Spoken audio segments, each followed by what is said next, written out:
Welcome, guys, to How the Frack We Got Here, a show that takes the news and events of the week to try to make sense out of it all. I'm your host, the most Will Buchanan, and on this show, we simply are all about the facts. There are plenty of news stations out there that simply want to do anything short but inform you. Here at How the Frack We Got Here, that's all we believe in. We go up to the left, we go up to the right, we go up to the middle of independence, we go up to all sides because there's more than one side of a story to everything, and you need to know it all in order to actually formulate your own opinion, and that's what we try to do here at How the Frack We Got Here. Thanks for listening, and hold on, it's gonna be fun.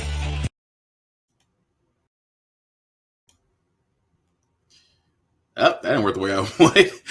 Hey guys, today's date, December 14th, 2022, and this is How the Frack We Got Here. I'm your host, the most Will Buchanan. How the Frack We Got Here, we do take the events of the week, try to make sense of it all. Before we do get started, guys, I do try to remind you that even though we are a news podcast, we do try to watch our language as well as let you know that some words will fly. At the same time, there may be things that might be shown that might be too intense for younger viewers, so viewer discretion is advised. Aside from that, welcome. New digs, new locations, so bear with us as we try to get all this well and done, but we are definitely not going to leave you without news. Never thought I'd say it that way. News. Yeah, so what do we have on the week? Well, we first have to start with this one. If you guys haven't noticed, the midterms have passed. So, when all said and done, we do know that the GOP does control the House, while the Democrats control the Senate, and Biden and Madam Vice President Kamala Harris will finish the last 2 years of the first term. That being said, there is still unrest on both sides. It seems that way for the House Majority Speaker, which everybody assumed that Mitch McConnell may get it, but unfortunately, Kevin McCarthy is still wanting to throw his hat in the ring, saying that Mitch McConnell is not going to be as conservative as one hopes. At this point, Kevin McCarthy also sat there and said that, quote unquote, about Mitch McConnell, Republicans are wrong if they want to cut a year-end spending deal with Democrats, as he told Fox News's three-headed demon, Lord Ingram, saying they should punt the issue until 2023. Why? Because the Republicans take over on 2023. And of course, she does ask, does that include McConnell? McCarthy says yes. Why would you want to work on anything why would you work on anything if we have the gavel inside Congress? Now, I know a lot of people are thinking at this point, yes, that it still could be a deadlock Congress, considering the fact that, yes, the GOP has already sat there and said they are not introducing any bills. They are going to really instigate a lot of worthless investigations, while the Democrats are going to try to move forward, especially with a new House Minority Speaker, as well as Chuck Schumer still be the Majority Speaker.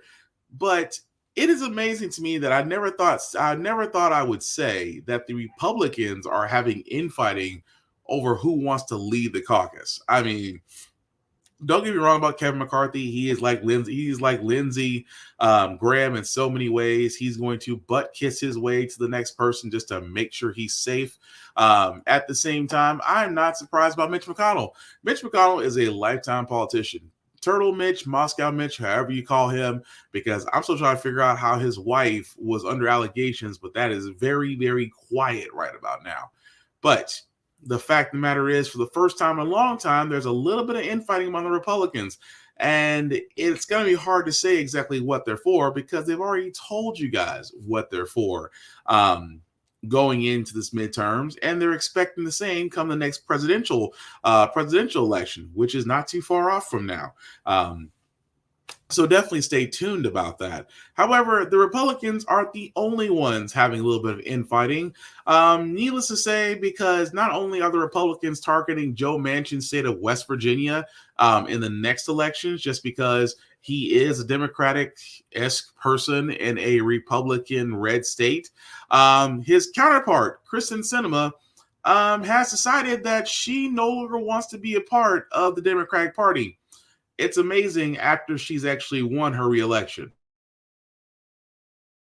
Brought a bombshell for Senate Democrats. I've registered as an Arizona independent. Arizona Senator Kyrsten Sinema, a moderate who wielded enormous power in the evenly split Senate of the last 2 years, telling CNN's Jake Tapper she has left the Democratic Party and is now an independent. I just not worried about folks who may not like this approach. What I am worried about is continuing to do what's right for my state. Following her announcement, Sinema talked with reporters at an Arizona food bank on Friday, saying she's not focused on re-election, but on her constituents. Her term is up in 2024. Today's announcement is a reflection of my values, and I think the values of most Arizonans who are tired of a political system that pulls people to the edges and really doesn't reflect who we are as a people. Sinema gave the White House and Senate Majority Leader Chuck Schumer advance warning of her announcement. On Friday, Schumer said in a statement, Sinema will keep her committee assignments, adding, quote, "I believe she's a good and effective senator, and am looking forward to a productive session in the new Democratic majority Senate. We will maintain our new majority on committees, exercise our subpoena power, and be able to clear nominees without discharge votes." Fellow Senate Democrats and the White House echoing that sentiment, saying Sinema's decision won't change much.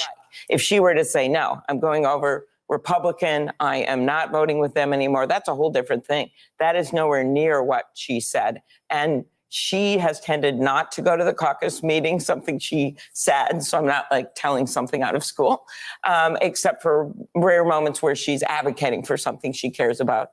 And that's not going to change either. Practically, Democrats will maintain their Senate majority with 3 independents now. Plenty of Democrats have sharply criticized the move, though. Arizona Representative Ruben Gallego, a potential challenger to Sinema, should she run again in 2024, blasted the move in a statement saying, quote, "Unfortunately, Senator Sinema is once again putting her own interests ahead of getting things done for Arizonans." And they're not wrong. They're not wrong. Especially sounds like, yeah. Thanks, Kelly. Sounds like you got it on false pretenses. Yeah, I'd say so. Because she ran. It's amazing how she sat there and said she ran as a Democrat. Keep in mind, the midterms were just 2 weeks ago, folks. A little over 2 weeks ago. The midterms were just 2-3 weeks ago. At the same time, Kyrsten Sinema didn't announce anything about running independent until she was confirmed as senator. When she was confirmed as senator again, hey guys, I'm independent. I will no longer be a part of the Democratic stronghold we have on ourselves. Now, she could sit there, and Chuck Schumer could sit there, and Amy Klobuchar could sit there and say that this is not going to affect anything. Yeah, it should. Because I don't know why. I still don't know why people. I used to say this, and I still say this about people that vote conservatives. But do Democrats think that we have a memory problem about Kyrsten Sinema? Kyrsten Sinema, the same woman who took America's Build Back Better plan, and instead of being a senator, goes to her Chamber of Commerce in her state of Arizona and asks, is this a good idea?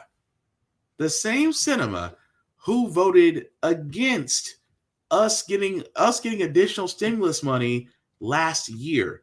The same Kyrsten Sinema that voted along with Joe Manchin and killed just about every progressive bill that was passed by the Democrats when they held, or I should say as they're currently holding, because nothing changes till next year, but as Democrats hold a slim majority in Congress, her along with Manchin killed about just every progressive bill that went in.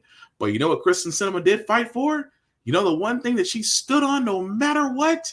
She stood on corporate tax rates, that they should not be increased. That's what she stood on. That alone should tell you everything that Kyrsten Sinema is for. Even more so that she now, in the face of adversity, you know what Kyrsten Sinema is?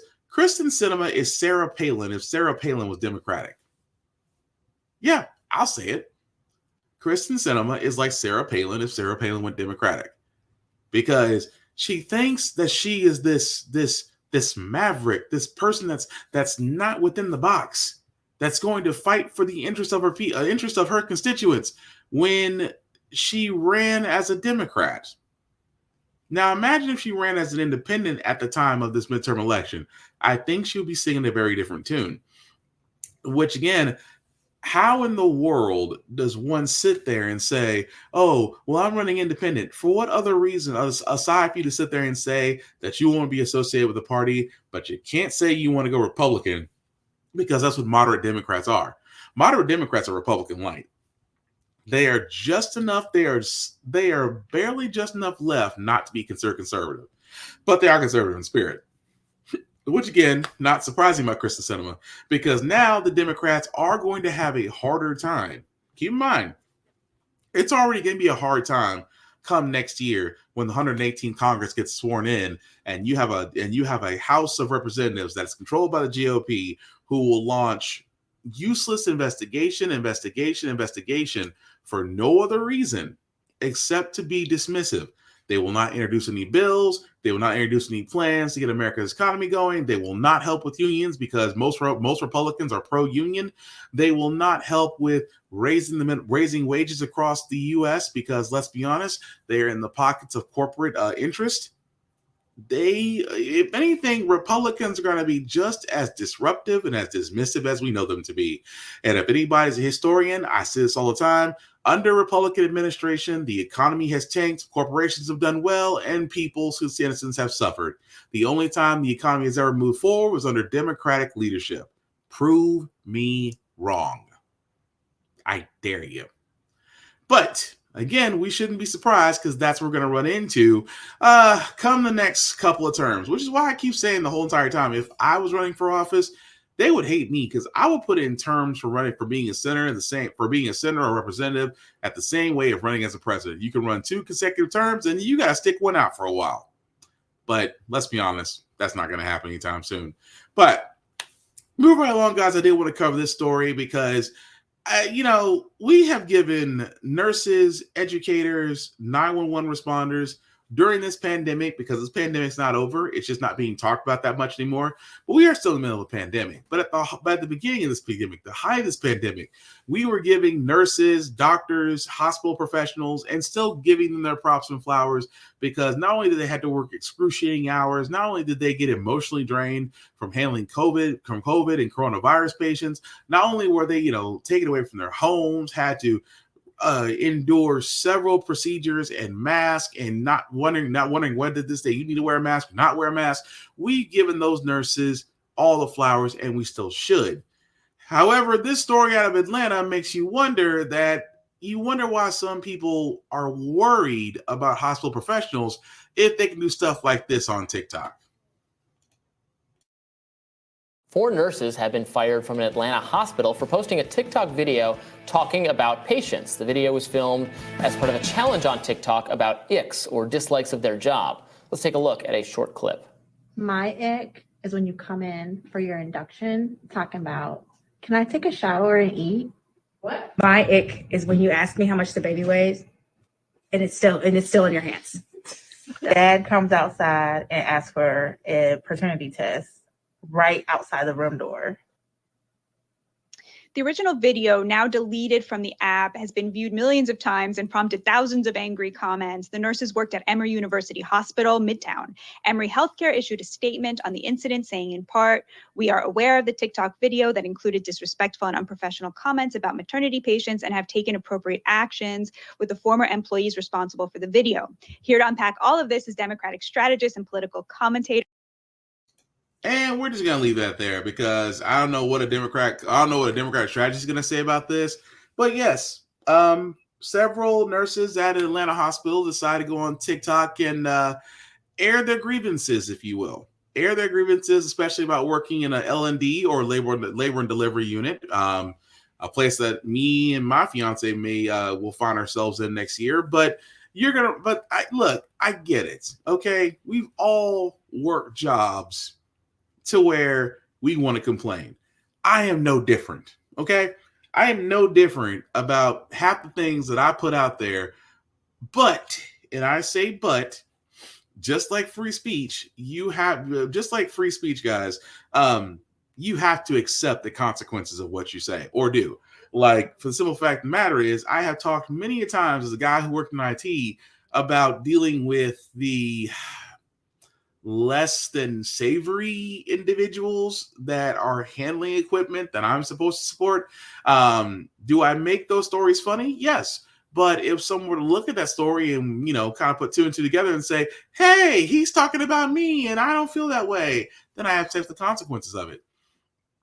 And I understand that we do all these things for stress, to get out of our system. I understand all of it.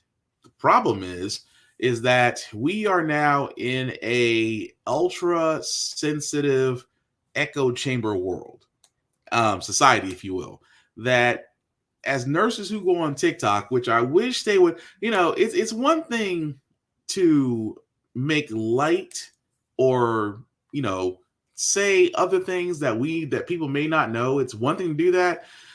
But at the same time, it's when you literally are in garb, you can see where you work. At the same time, you pretty much sat there. It's like you pretty much sat there and told them where you work, which again is things that if I was going to do something like that, I probably wouldn't put anything work related on me so no one could track me down. In this day and age, they can do that. But with that being said, it looks like they are speaking from an office capacity, and the fact that it's like, you know what I'm annoyed with? I'm annoyed with when the mom has the baby and the baby's in her hands and they ask how much does it weigh? And that is insulting. Or if the father asks for a paternity test as soon as the child is born. Messed up? Absolutely. But you're a professional. You should be able to handle that better. And I can keep going down the list of things that they talked about, but I understand about airing grievances. Airing grievances is in a therapeutic way helpful and releasing. But the problem is you can't do it from a work setting and expect nothing to happen. As you probably heard in that statement right there, that they said former employees, so more than likely they've been let go. But at the same time, are they going to be without a job? No. In this day and age, where hospitals are still hiring traveling nurses, where traveling nurses are making buku bucks to help understaffed hospitals, you think for 1 second that those 4 ladies, especially working in labor and delivery, are going to be without a job for long? Shh. No. They'll be somewhere else. They have to be. Because that's the labor shortage. Even though everybody says they're hiring, but let's be honest, if you're a nurse or studying to be a nurse or being or about to be certified to be a nurse, 9 times out of 10, these hospitals cannot afford to lose any more staff. And I guess that hospital, just because of the backlash, decided that it's just not worth trying to keep these people. But best believe those nurses are working somewhere else. But let that be a lesson, guys, in where you vent. If you're gonna vent, take all your stuff off where they don't know where you are. That's all I'm saying.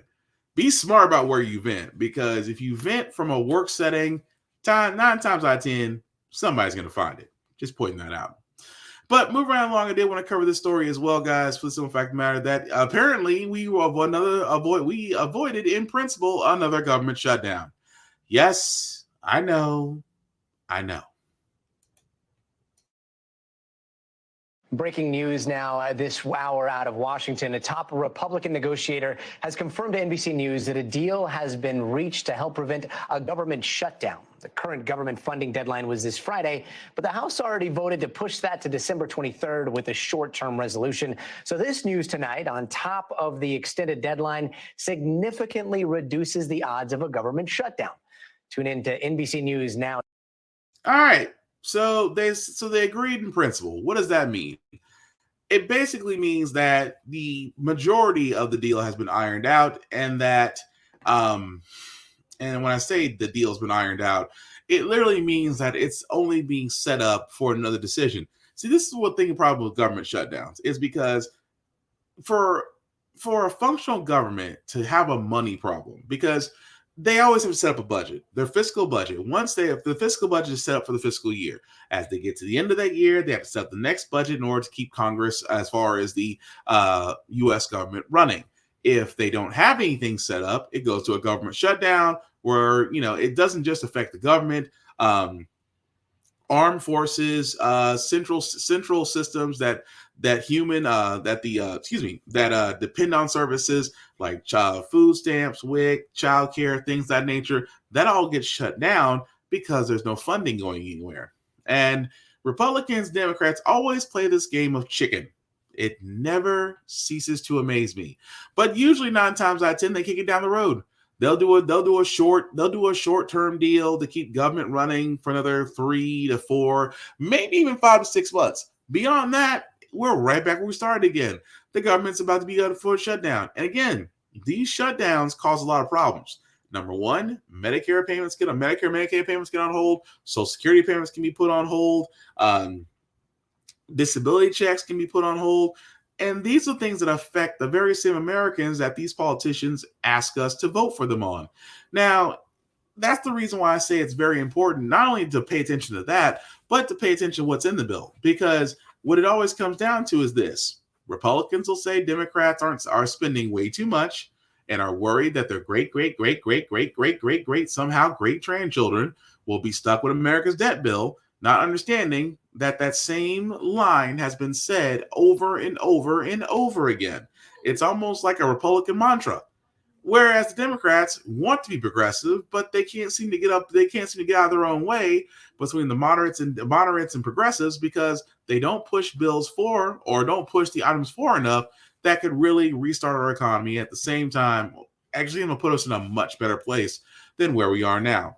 Hence the reason why the government shut down, that we somehow avoided on principle. However, it is a kick the can down the road situation. So be ready to go through this next 3 or 4 months. But speaking of things, President Biden did speak on a couple of things. The first thing he did speak on was that, congratulations, I think he thinks he beat inflation. Yes, he thinks he beat inflation. Now inflation is coming down as well. Prices of things like televisions and toys are going down. It's good news for the holiday season. Used car prices fell for the 5th month in a row. New car prices didn't go up this month. That savings is critical to so many families. It gives them just a little bit of breathing room for the holiday season. And all of this means that for the last several months, wages have gone up more than prices have gone up. Wages have gone up more than prices have gone up. I want to be clear. It's going to take time to get inflation back to normal levels as we make the transition to a more stable and steady growth. But we could see setbacks along the way as well. We shouldn't take anything for granted. But what is clear is that my economic plan is working and we're just getting started. My goal is simple: get price increases under control without choking off economic growth. Bring inflation down while keeping our labor market resilient. Build an economy from the bottom up and the middle out, an economy with good jobs, good wages, and for the long run, not a boom or bust economy. Because of my plan, we're beginning to see historic investments that are leading companies to invest hundreds of billions of dollars. Let me say it again, hundreds of billions of dollars to build semiconductor factories and other advanced manufacturing right here in America. It's going to create tens of thousands of good paying jobs in the years ahead. And by the way, a significant number of these jobs are expected to be jobs that pay an average of $125,000 a year. Many don't require a college degree, so things are looking up. Are they, Joe? Are they? Look, I'm not one to knock what he's saying because it sounded like a whole presidential campaign speech that he's doing for his reelection. But we do kind of need to sort out the things that he's kind of glossing over. Inflation is going down, not as fast as he hoped it would, because it's still freaking high. And the feds are about to now think about increasing interest rates for the 7th time this year. So he's kind of right. I love how you said wages have increased. For who, Joe? Where did wages increase? I mean, the last time I checked, the minimum wage was still $7.29. Hasn't changed since 2009. Most jobs are still paying anywhere from $10 to $15 an hour. I can tell you from the state of Tennessee, the average median income in Tennessee right now is anywhere between $30,000 to from anywhere from $30,000 to $50,000 a year. That's 45% of one red state. Less than 20% are making above 70,000, and the number decreases as the wage increases go up. So yeah, Joe, I gotta ask this question of where you see wages going up, because they haven't.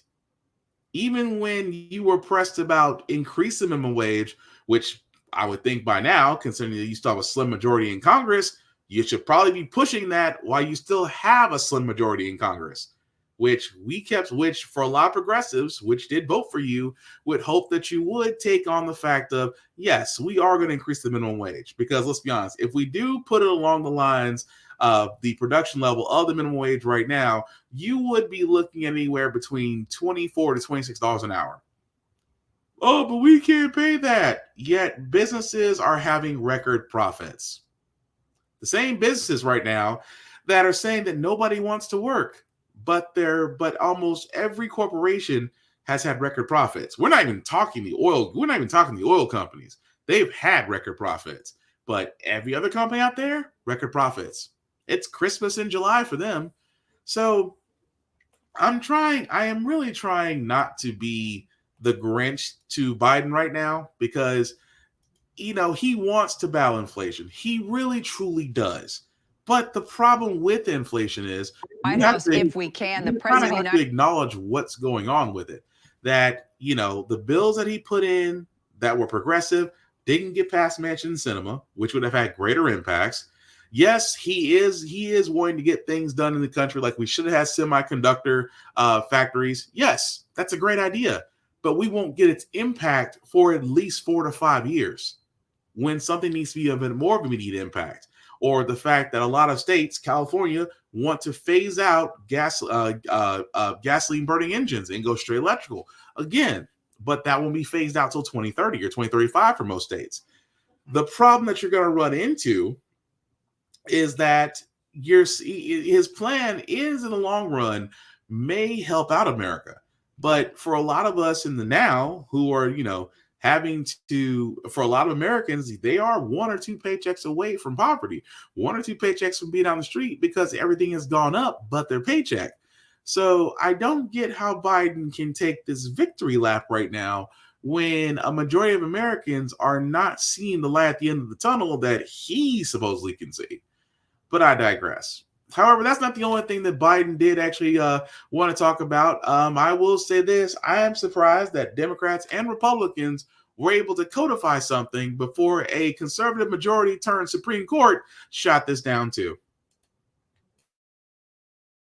United States in that historic signing you saw right there at the table, signing that landmark bipartisan bill protecting same-sex and interracial marriages. The historic Respect for Marriage Act requires the federal government to recognize those marriages. And now you heard the president just moments ago saying this law is honoring and respecting love, marriage, and everyone's right to marry. Straight to our Terry Moran outside the Supreme Court, something you have been following for a long time, Terry, even more so after Roe versus Wade was overturned. And we heard those hints from Clarence Thomas that marriage equality could be the next in line, that it could be bad news for the LGBTQ community. Today, it's a new day. It is a new day, Kira, no question, because since that case, the Obergefell case, which the Supreme Court established and discovered a right to marry the person you love, regardless of whether you're gay or straight, there have been millions and millions of people married. All these families across the United States, all of us know people who are married under the Supreme Court's recognition of a right to marry. If the Supreme Court ever takes that right away, as we now know they can after the overturning of Roe versus Wade, what this law does is protect those families and marriages. It requires the federal government and all of the states to legally recognize and honor marriages that were performed during the time that gay marriage would have been legal if the Supreme Court overturns it, and marriages that would be performed in states which would have laws that recognize gay marriage. It does not require all the states to have such laws in the event that gay marriage is overturned by the Supreme Court. But if you're married in one place, you'd be married everywhere. In other words, if you're married in California, every state would have to recognize the legality of that marriage. And finally, it does provide, this law, protections for religious groups that have moral objections to gay marriage. They would not be required under law to provide goods or services in those instances, or their churches or places of worship, and they wouldn't lose tax-exempt status. But really what this does is protect all of those couples and all of those families in our country that are married and are our neighbors and people, our colleagues and all the rest, to protects them from the uncertainty and the chaos that would result if the Supreme Court ever overturns the gay marriage ruling and plunges them into legal limbo. Right now, because of this law that President Biden just signed, their marriages will remain intact, respected, honored, and legal no matter what. Showing that no American should have to worry about losing the freedom to marry the person they love. Terry Moran there outside the Supreme. Okay, so there's one thing that I just got to point out in all this, that yes, is it a win that Democrats and Republicans were able to codify interracial and non-heterosexual marriages? Yeah, cool, great. Something that was already done in the Loving case many moons ago. And again, when you have individuals who, for the lack of better words, don't like something because it doesn't fit them or because a very old book told them to, they decide that they want to lose their freaking minds. So I get the fact of the Respect for Marriage Act into law. Let's not forget the Defense of Marriage Act, which was supposed to be the act that defines marriage as the Marriage Defense Act, which is by far the dumbest act ever put into law. But remember that act where it said marriage is defined as a man and woman being united? Yeah. Who put that in? GOP conservatives and ultra-religious nuts. You know who they had to appease to get this mess through? Conservatives and ultra-religious nuts. Because they had to put in there that religious groups cannot be held accountable for refusing service. Why does that sound familiar? Certain state in Kentucky? Certain county clerk? Who refused to give same-sex couple marriage licenses because it's against her religion? Sound familiar? Kim Porter? That's the point I'm making out of this, guys, is the fact that they had to put that in to get Republicans to jump on this train in order for this bill to be passed in the House and the Senate to finally get to President Biden's desk for him to sign. And it amazes me so that, for the simple fact of the matter, that we're still, it's 2022. It's 2022 and we're still talking about it. It's 2022 and we're still talking about the fact that marriages that are non-traditional. What I mean by non-traditional is by being a man and woman being married. But if you're a man and a man, woman and woman, however you choose to identify yourself and by your pronouns, love who you love and you should get married to them with no problem. That should have been the law of the land. But as we saw with Roe versus Wade being overturned, and I sat there and said this a long time ago, you don't think this conservative leading Supreme Court is not looking at other cases? Trust me, they are. I'm still waiting for the Brown versus Board of Education because I'm pretty sure that's coming up next. But this is a winning step. It is. It is a winning step that it is going to be something on the books to codify to codify Respect for Marriage Act. But at the same time, think about the other things that got to be put in, because I'm sorry, I don't even know why the religious groups portion had to be put in. That's the one thing I'll never understand, because most same-sex couples don't go to churches. Most non-traditional couples won't go to a religious house to get married because they already know that most religious houses have this thing about marrying people who are not men and women. Man and woman, they will not marry them, or they won't see them, won't do marriage counseling. Because yes, marriage counseling is required in states. Don't ask me why. It is by far the dumbest thing they can do, and it's basically based on religious backgrounds. Yes, I know. But most states, mostly southern states, won't even see these people. And that alone should tell you something about the way America is viewing us. This is why I keep saying that the GOP is a dangerous group right now, because they're led by ultra-religious ammo wingnuts. And now they've gotten a piece of their law in there. And don't think for one second that a certain religious county clerk or a certain religious priest or an ultra-religious individual is going to sit there and say, well, I don't want to marry these people or give them this because of my religious beliefs. Here's my thing. If your religion keeps two people from being happy together, then don't blame the religion. You're just a dick. Yes, I said it. That being alongside, since I did talk about the Supreme Court, they are actually bringing up a thing. They are actually looking into two cases for Biden's student debt forgiveness program. They will actually hear two cases, and because it's a conservative-leaning Supreme Court, yeah, I'm concerned. Really concerned. To hear a second case to potentially revive President Biden's student loan forgiveness plan. That case will be heard in February alongside another one of the justices had already agreed to hear. So to dig into this, let's bring in former U.S. Attorney Barbara McQuaid. She's also a law professor at the University of Michigan Law School and an NBC News legal contributor. Barbara, good to see you. So first, just explain to us this second case. I know it involves two holders of federal student debt. There are a lot of us, though. So what exactly are they arguing, though, in this case, and how is this case different from the others? This case is coming out of the Fifth Circuit Court of Appeals, and unlike the first one, which has some substantive arguments, this is a procedural argument. It's brought by a conservative group called the Job Creators Network, and it says that the Biden administration failed to follow the Administrative Procedures Act, the notice and comment period that normally precedes one of these kinds of programs.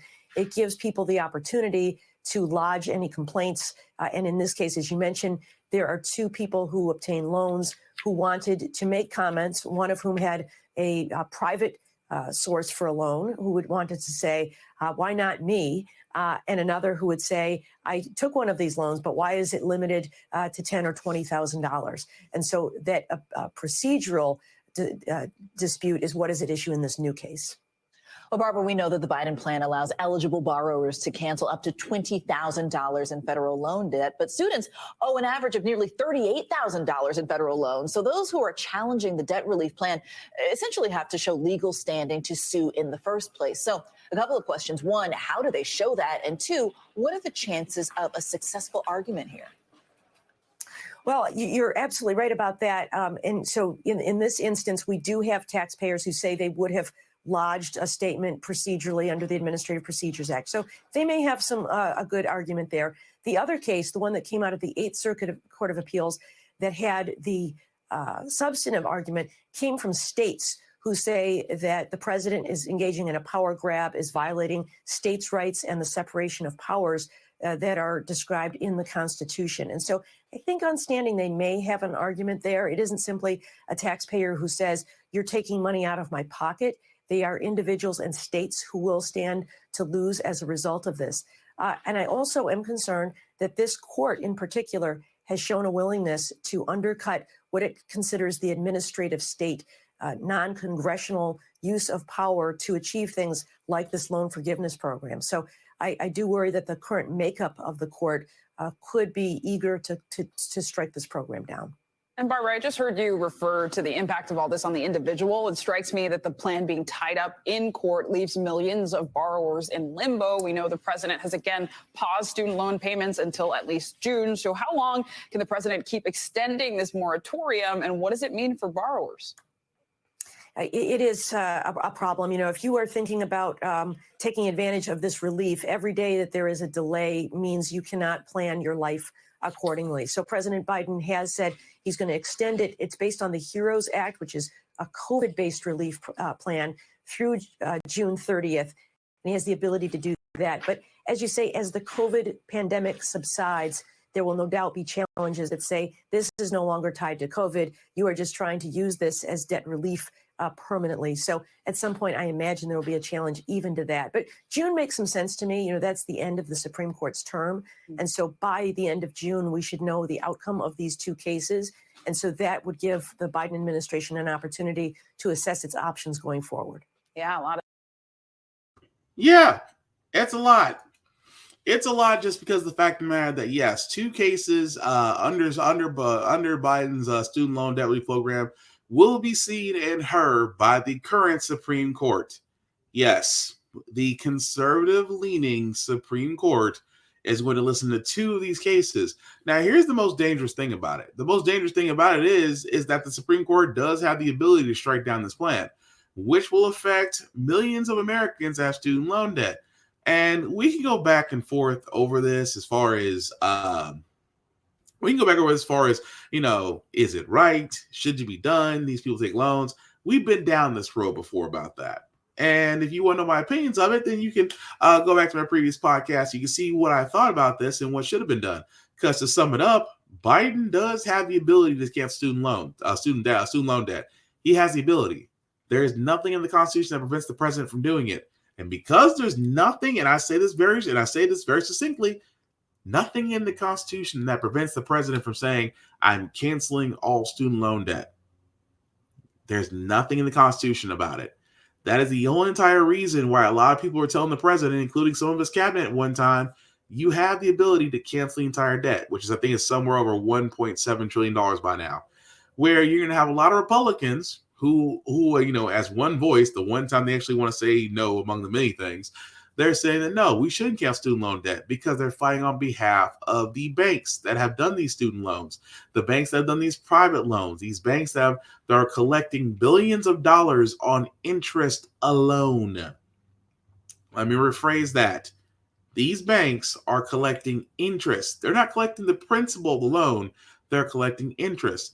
And anybody that doesn't know the credit game, let me just be honest with you. The credit game is simple. Your debt to income ratio can determine what type of life that you have. And if you have a mountain of student loan debt, it makes it very difficult for you to achieve the American dream of owning a house, owning a car, getting a job, because jobs check credit too. And if you have a lot of debt, especially in certain sectors of certain employment, they don't even give you a second look. They see you as a risk. So yes, student loan debt can be taken care of, and it is scary that it's being heard by a Supreme Court that may turn around and strike this down or just may tie this up for months. But all I can sit there and say is Biden can do the right thing and just say, look, in my last 2 years of my first term presidency, let me just do something nuts. I'm just going to just turn around and sit there and just cancel student loan debt. Oh, thanks, son. Appreciate that. But anyway, there's another story I wanted to get you guys as we're getting to a couple more stories before we get to our feel good segment. This one is a little different. I guess, it's different because of my opinion on this, but I guess this is good news also in some ways that for WNBA player Brittany Griner has been returned back to the U.S. following a prisoner exchange between the U.S. and Russia. Let's focus on the good parts. At least let's try to focus on the good parts. WNBA star Brittany Griner's first days of freedom and her detention in a Russian penal colony, as one of her Russian lawyers speaks exclusively to NBC News. NBC's Marissa Parra has that story. It was just pure happiness. Russian lawyer Maria Blagovolina can hardly contain her smile. Her client, Brittany Griner, is finally free. How she survived this, because it was a huge challenge for her. And I think that she really did great. Our first glimpses of her new life show her smiling on the plane with some of the very same people who got her there. Her wife, Sherelle, waiting for her at the airport. Griner's agent says this weekend her first move was a dunk, playing basketball for the first time in almost 10 months. It's a dramatic turn from the last time the Russian lawyer saw her client just 3 weeks ago. These are penal colonies, these are jails, and the conditions are harsh. Soon after, Griner would cut off her signature locks out of survival in the Russian winter. They kept freezing when she'd shower. Because it's cold and you can't properly dry the hair. But as the basketball star prepared to be there for the long haul, Lagavolina says her friendliness went a long way, even at the penal colony. So a lot of people want really to help her. Her lawyer says Griner always remained hopeful for a homecoming. I think everybody's happy. It's kind of, happy end just before the Christmas. So it's unbelievable. On the heels of their success with Griner, the Biden administration says they are continuing to negotiate for the release of Paul Whelan from Russian detention, with ongoing strategy meetings as recent as today. Okay, so how do we focus on this? It is great that Brittany Griner has been returned home. It is great that she can resume her life. She may never go back to Russia again, and I, for one, don't blame her. But there has been a lot of back and forth on social media, and myself included, where I would be remiss that, keep in mind that Brittany Griner was caught with contraband, if I can find the words. She was caught with contraband at a Russian airport. She had hash oil and marijuana. And for all those that don't know, there's a reason why when you're traveling to other countries, to be aware of the laws and the laws of the land that you're going to. Because for the simple fact of the matter is, you can get hemmed up in the wrong way, and you being American does not save you. I can tell you that off the bat. You try to go to London, you try to go to Thailand, you try to go to Korea, you try to go to China, Australia. A lot of these places have very, very, very strict rules on what you bring in or what you try to take out. And if you break those rules, it is severe penalty. Now, was it cruel and unusual punishment for weed? Yes. But it's Russia, which is the same reason why I tell a lot of people, is like, people don't understand. We're still at war, we're still in conflict with Russia. Russia is still invading Ukraine, or is trying to invade Ukraine to take it over forcefully. U.S. forces are assisting along with NATO with the Ukraine against Russia, and folks are still traveling to it. That alone should be a red flag not to travel to a country that the U.S. has got beef with. Now, again, I am happy she's home. I am happy she's safe. But let's be honest, it wasn't like she was being targeted. Was she a political pawn? Absolutely.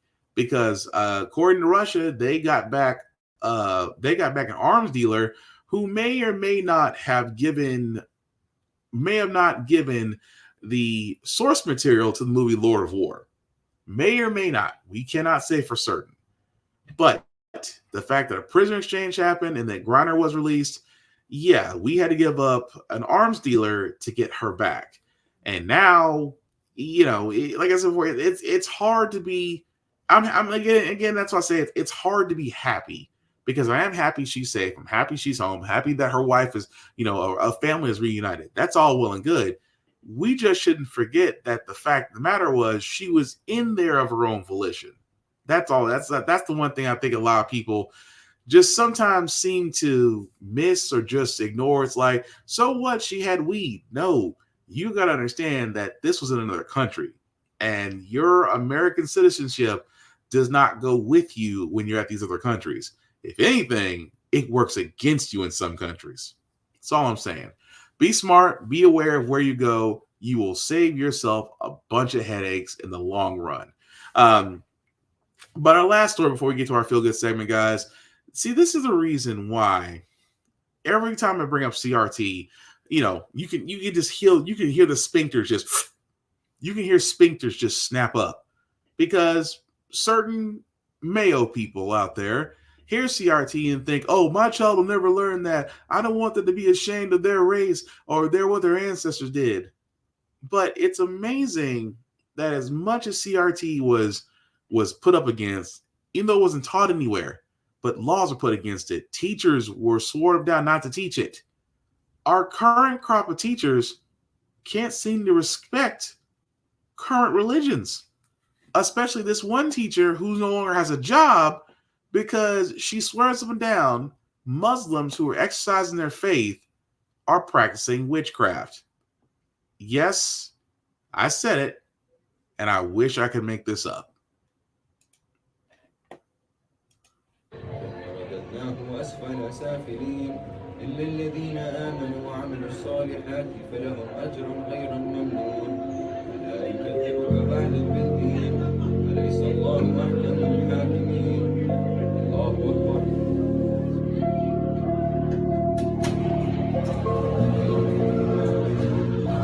Hold on, this is my office. You have to do all this thing. Hey, get your head. I don't know what's going on here. I believe in Jesus, so I'm interrupting the flow. Excuse me. I don't know what's going on here. And why are you in my office?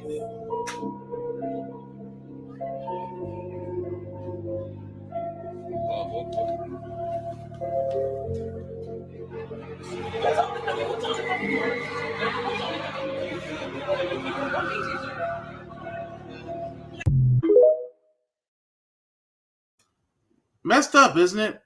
That all they were doing, they literally and figuratively were practicing their religion. So yes, that teacher was fired because as rightly they should be. Because number one, respect all religions, okay? Muslims, in my mind, are probably the most devout religious people out there. How many times they pray a day? And when it's time for them, they usually find a nice quiet place. They'll find a nice quiet place. They will say their prayer and they'll be about their day. That's all they want to do. So even when I was working with Muslims and I would see them, they would usually have an office or a very nice area where they can go into and they can pray. We know it. We know what's going on. So what do? We respect it. If something was going down, I care if the building was on fire, would be the only time we ever stop them. But anything else, we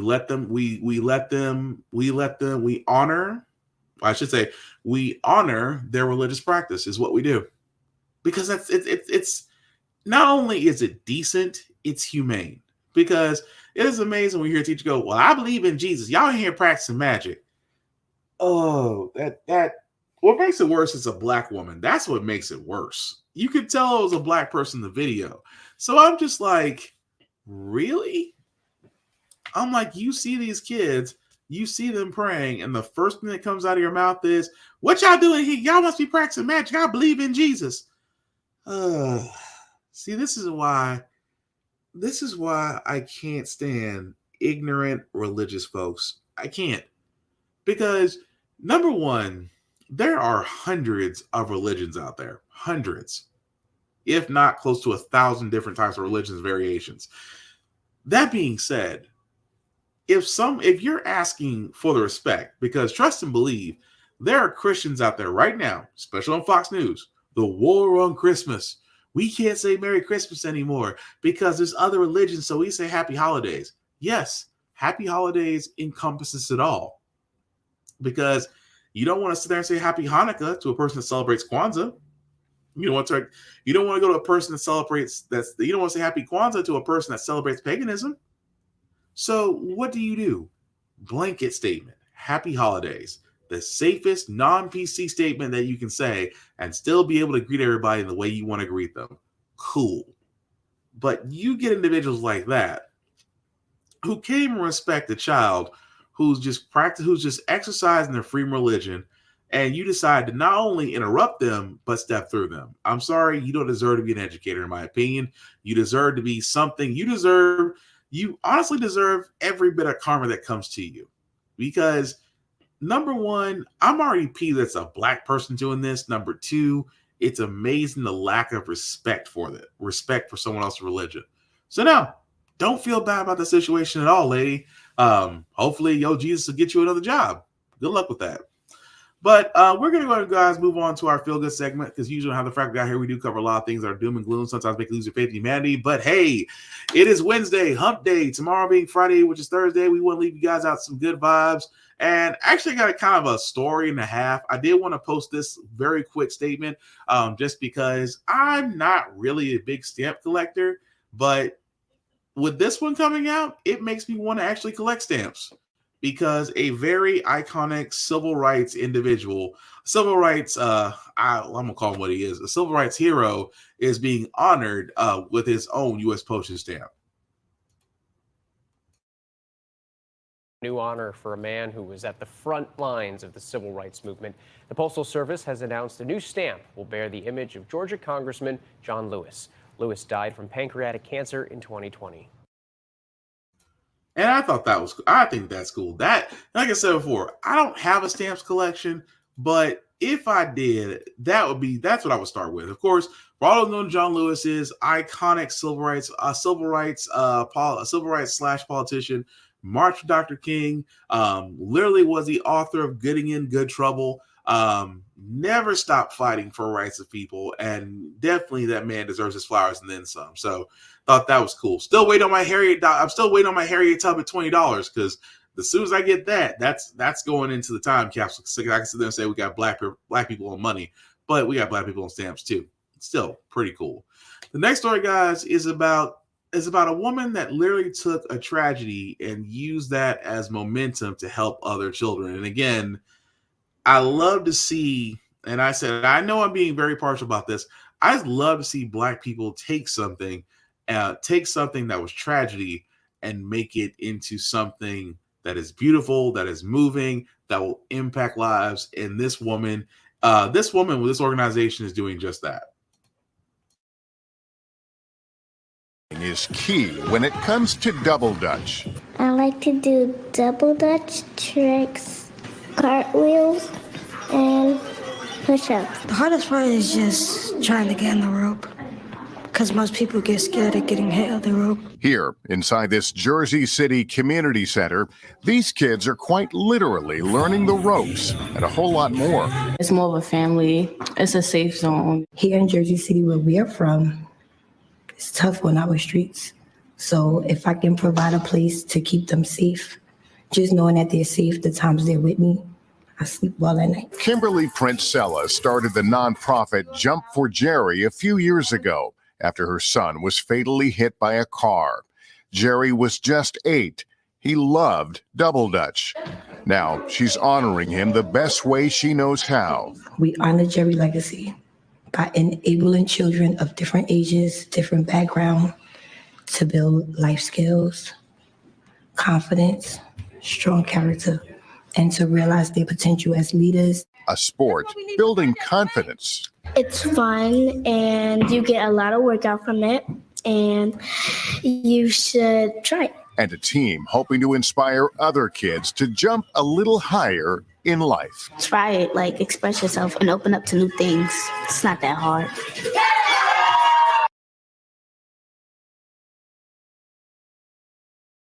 And I thought that was pretty cool, just because, number one, a parent, it's never easy to lose a child when you're a parent.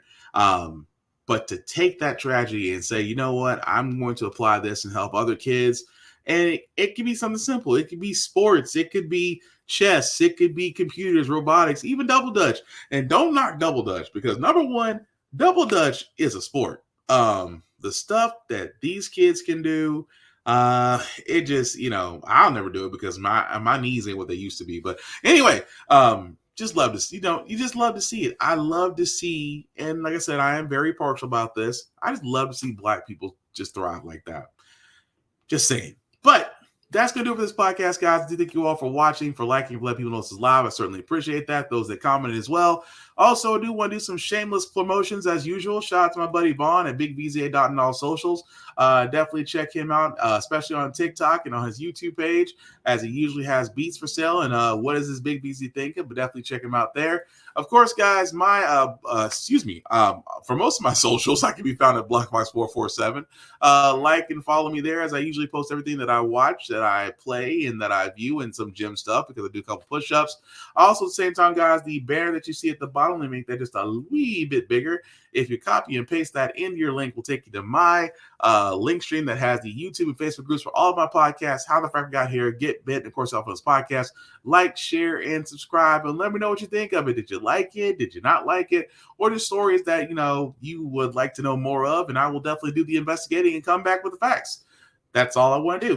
Beyond that, guys, I do want to sit there and say that number one, this is the time of the year where we have seen a lot of individuals unfortunately take their own lives. Again, I cannot stress this enough. Check on your people, check on your strong people, check on your loners, check on your folks, because guys, they're, as many people are trying to be strong and smiling and just being positive all the time, you don't know what someone is going through. So check on your people. If you do need assistance, the suicide prevention hotline is out there for you, 998. Definitely take advantage of those things, those services, and check on your people, because simply put, you are not alone. That it's like with the number of individuals we've seen take their lives recently, I just, check on your people. Just saying hi or hello, just like I said, you may save a life in the process.